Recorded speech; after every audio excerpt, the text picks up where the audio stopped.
É que a gente sente que que o Estado é uma relação parasital com o cidadão, tá ligado?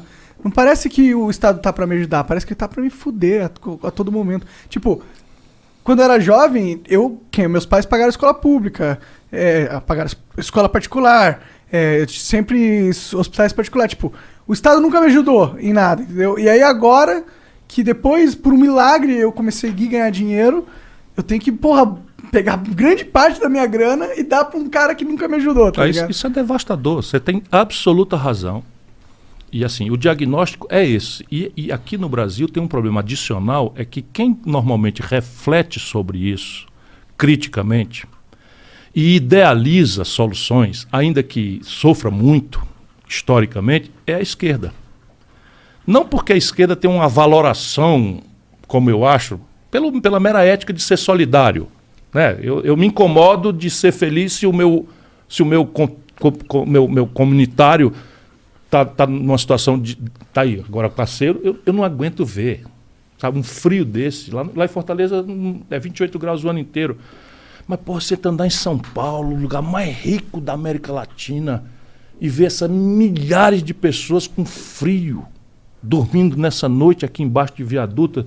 Então, é um sentido ético superior. Não pode ser bobo, não pode ser calhorda, muito menos demagógico. Mas qual é a percepção? É essa, Monark. A sensação da classe média brasileira é que ela paga dobrado para viver e que o Estado é um inimigo. Sim. E aí a notícia de uma esquerda conservadora que teve oportunidades por anos a fio e fracassou em mexer nesse sistema, deixou o Brasil nesse curto-circuito. Bugou. Aí, ó. O jogo bugou. Eu vejo o Galo dizendo, bugou. Então, o jogo bugou. Chegou no limite. E agora fazemos o quê? O que está acontecendo? Os caras estão apostando do outro lado. Eu exacerbo a minha sobrevivência individualista e mando o coletivo à merda. Certo? Não estou falando palavrão, estou dizendo como é que as pessoas se expressam. Sim. Ou Tu não quer falar palavrão porque ela não deixou? É isso? Ela fiscaliza. Não. Mas a palavra M não é. Mas assim, é só para dar uma indicação do sentimento que eu conheço. Eu não sou um teórico, eu escrevo livros, mas a minha experiência é na rua, é na favela.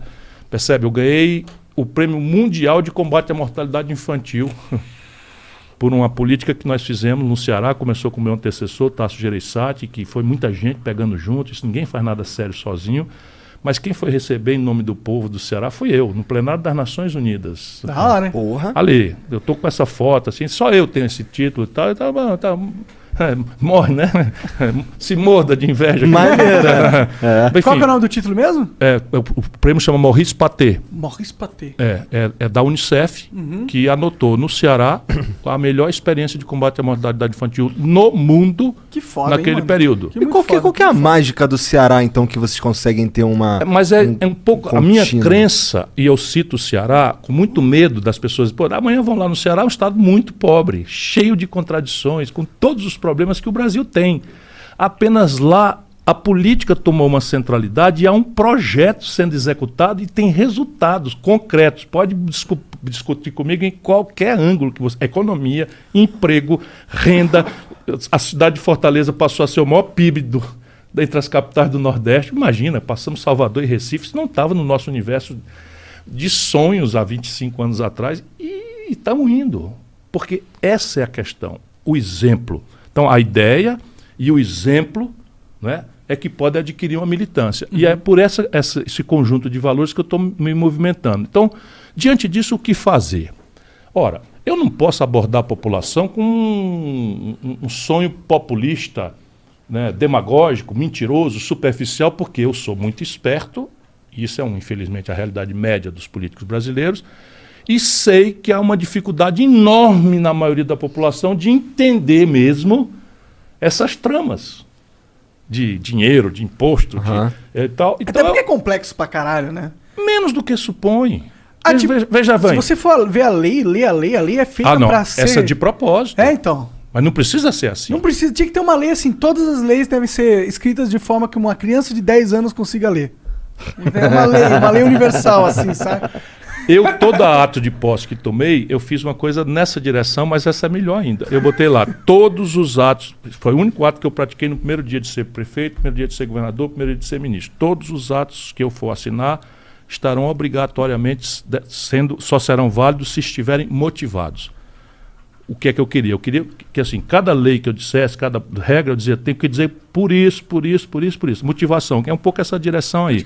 Ainda que o capítulo, a lei, o parágrafo, o artigo sejam assuntos dos profissionais do direito, mas a população tem direito de saber por que aquela lei está sendo feita, em nome de qual interesse, em nome de qual objetivo coletivo. Se não, está aí. É um mundo oficial naquela direção e um mundo real na outra. Uhum. Vamos sair da classe média sofrida, onde você deu um depoimento absolutamente irrespondível, e vamos subir o morro. Vamos pra favela, meu irmão. Esse cara se fode pra caralho, principalmente, na minha opinião, de burro, no imposto sobre consumo. Tu sabe quanto paga um pré-pago numa ligação do povão? Não. De imposto? 40%. Caralho! Tá todo mundo, acho que todos os políticos conseguem concordar que o imposto sobre o consumo é o que fode o pobre. Todos os políticos? Só eu denuncio isso. Pô, mas é que não é óbvio? Mas é óbvio, e tem as boas práticas internacionais. O imposto sobre o consumo ele tem um defeito mortal, que é o seguinte: eu ganho 1 milhão e pago 25% vamos dizer... Imposto de renda? Não, na comida. Na comida. Ah, tá. Na comida, no restaurante. O cara ganha 1.000 e também o cara ganha 1.000 e paga 25. Isso é de uma perversidade absoluta. Sim. Então a tributação moderna, e aí, de novo, dá para explicar. Em vez de mas por que os políticos preferem? Por quê? Porque, de novo, aposta na ignorância das pessoas. Então, quem é que sabia, quando eu acabei de falar aqui, que você não pré-pago, quando faz a ligação, 40% em número redondo? Eu não sabia. Ninguém sabe. E eu uso pré-pago, vou parar. Não, mas se for pro pós-pago é a mesma coisa. A mesma coisa, pô. Mas tu chegou em casa, tá cansado, tal, vai ligar o videogame, vai ligar a televisão, lá toma quase 40% de imposto na energia. A energia é absurda no Brasil, né? Tudo tributação indireta do consumo. Aí tu vai botar gasolina no teu carro, tributação do consumo. Aí quando tu vai pro imposto de renda ou o imposto sobre lucros e dividendos, então veja lá, tudo bem, uma empresa é um organismo muito importante para a comunidade. Nós precisamos aprender isso e dar valor a isso. Então, uma empresa, no mundo inteiro, não tem esse nepotismo capitalista. A empresa é quase um pertencimento coletivo. Não é socialismo, mas assim, o mundo inteiro protege as suas empresas. Os americanos, na fraude de 2008, mandaram um bocado de gente para a cadeia e salvaram as empresas. Só no Brasil destruíram as empresas todas a pretexto de que os caras que estavam lá cometeram corrupção. E aí mataram lá. Quem comete corrupção é pessoa jurídica, pessoa física. Pessoa jurídica não comete corrupção. Sim. Mas é que também ficou a mão, as empresas tiraram na mão das pessoas, né? Isso, e que é o pior, né? Que é o pior, porque a impunidade e destruir as empresas. Mas veja, no mundo inteiro, e você tem os padrões, o meu livro oferece isso, para a gente apostar na inteligência do povo. Vamos lá, OCDE, o que é a OCDE? É uma comunidade dos países mais ricos, mais civilizados, mais organizados, e eles começaram a tentar estabelecer uma espécie de padrão do bom moço internacional. Vamos conversar assim no mais simples. Então, como é que é a OCDE? Então, na média da OCDE, o imposto sobre consumo é 20%, 22%. No Brasil é 37%. Caralho. Então, assim, vamos explicar, nós vamos mudar o Brasil e nós não vamos peitar ninguém, não. Nós vamos levar o Brasil para as melhores práticas internacionais. Tão facinho de falar. Só que qual é a diferença? É quando eu fizer isso, eu vou ter que dizer de onde é que vem o dinheiro para eu tapar a conta. E aí eu vou dizer, então eu vou cobrar como a OCDE cobra sobre patrimônio. Patrimônio, que são as fortunas, heranças, não sei o quê. Imposto de renda. Eu vou cobrar uma média de 37%. Os ricos brasileiros pagam 6%. 6% é foda. Aí é difícil brigar com aí eles ficam sabendo. Opa, você tem um cabo aí dizendo que vai cobrar, passar de 6% para 35%. Eu já fiz. Quando fui ministro da Fazenda do Itamar, eu cobrei 35% e diminuí o imposto de renda da classe média. Hoje o camarada no Brasil ganha R$ 2.050, porque a tabela do imposto de renda também não está sendo atualizada corretamente, paga 15% de imposto. E um cara ganha R$ 1 milhão como executivo aqui na Faria Lima, paga 27,5%. Mas não paga, porque nós permitimos que ele fizesse um fenômeno chamado pejotização. Então o cara se transforma num MEI e paga 15%. Sim. Percebe? Então, Trata-se de uma correlação de forças em que a gente ou aposta, e isso depois de 30 anos de governos ditos de esquerda ou assemelhados a. Vamos ser generosos com o nosso povo. 6 eleições presidenciais o povo nos deu a vitória. É verdade? 2 de Fernando Henrique, 2 de Lula, 2 de Dilma. Aí deu no que deu, foram experimentar o Satanás aí. Mas acho que a galera não gostou tanto do que eles experimentaram. Viu? É isso, por quê? Porque foi um voto para negar, não foi um voto para afirmar. Exatamente. Então, assim, vamos lá, vamos votar nesse cara, o cara foi um puta de um deputado, o cara fez uns projetos aí não e tal. É verdade. O cara não fez nada, cara, tinha 30 anos. E aí pega a lambança, a mistura de ladroeira do PT, mais a crise econômica mais grave da história que o PT produziu, mais a imprudência política de botar o Michel Temer na linha de igualdade, fazer conciliação com o Renan Calheiros, com não sei o quê, fazer um impeachment, virou um negócio que era uma crise econômica em que eu tinha acreditado que eu ia para o céu, porque o crédito melhorou para cacete com Lula, e eu votei na candidata que eu não sabia nem quem era, porque o Lula pediu, eu votei, aí quebrei, perdi o emprego, estou com 70 milhões de pessoas em número redondo com o nome no SPC. 70 milhões? 70 milhões de pessoas no SPC. Gente, é quase metade do país. Da população adulta para o trabalho é isso. Mas só que tem 6 milhões de jovens no FIES. A esquerdismo brasileira, eu pego dinheiro do cofre do governo, em vez de abrir uma escola pública, gratuita, de qualidade para o filho do pobre, eu pego esse dinheiro, entrego para o empresário de educação privada e deixo o garoto endividado. O empresário criou, no Brasil, durante o governo do Lula, criou-se o maior conglomerado de educação privada do mundo.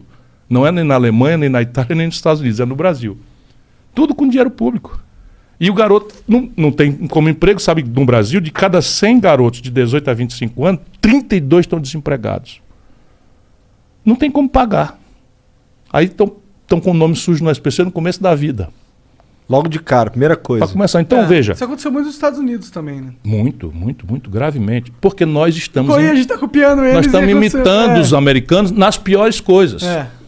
É porque provavelmente isso aí era um... A política antidroga foi uma cópia estúpida da política americana feita pela esquerda brasileira, se a gente acreditar que o PT é de esquerda. Tem isso. Eu não acredito nisso muito. Nem eu. Porque eles não foram o próprio PT, a Dilma, que deu isenção de impostos para as maiores empresas do Brasil. 324 bilhões com B de bola por ano de dispensa de imposto. Olha de barão, de rico. Isso aí dava para você fazer. Por ano. Dá para fazer uma farra de educação, de creche. Dá para fazer 10 Bolsas Famílias. Num ano. Então. Caralho, o Monark tava certo nos dados. Caralho, essa daí foi foda. Sempre tem uma primeira vez, né? Custa mais ou menos 32 bilhões de reais, ela melhorada agora, né? O que você acha do renda universal básica? Tem que fazer. Eu também acho. Por 2 razões. No caso brasileiro e no caso global. Como a disruptura tecnológica vai ser muito veloz, já está sendo, haverá, como já existe, uma imensa quantidade de pessoas que precisam viver, comer, vestir, morar, se transportar, que não serão úteis para o trabalho. Serão inúteis para o trabalho. Então, porque elas não têm a especialização necessária no mercado cada vez mais avançado.